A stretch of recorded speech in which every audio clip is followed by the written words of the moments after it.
I'd like to thank our Consul General for the tremendous work he's done as Consul General and for bringing us as a community together.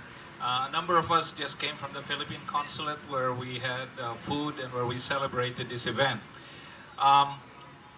Some of you may have noticed the monument that is right here in the center of Union Square. It is the Dewey Monument.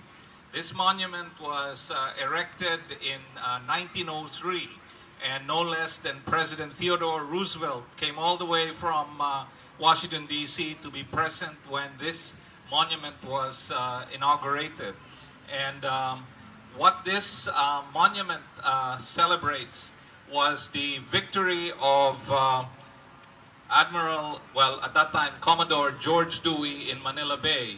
You will see on one side it mentions that a squadron of American ships coming from Hong Kong entered Manila Bay and destroyed the Spanish fleet on May 1, 1898.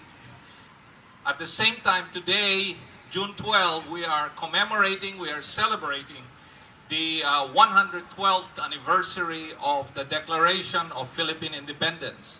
What is the difference between that monument and the event we're celebrating today? 42 days. 42 days is what separates that event from the event we're celebrating, because May 1st, 1898 was when that event occurred, and Philippine independence was declared on June 12, 1898, 42 days later. Now, what happened at that time was that the revolutionary government was in Hong Kong. They had been exiled by the Spaniards as a result of the Pact of Biak-na-Bato in December of 1897. During the time they were in Hong Kong, there were negotiations, especially in April of 1898, between the U.S. and the Filipino government in exile about combining forces to evict and remove the Spanish invaders. So after Admiral or Commodore Dewey entered Manila Bay, by the way, when this was celebrated, there's a street here that was also dedicated and called Manila Street. Until 1932, that street was Manila Street, and then it was changed to Maiden Lane. But that is the connection between this and that, overseeing Manila. So what happened was after Dewey entered Manila Bay, he sent for Aguinaldo and his men who were in Hong Kong. So they came to Manila on May 17, 1898, on board the USS McCulloch. After the Spaniards were routed all over the country, so they were just holed up in Intramuros.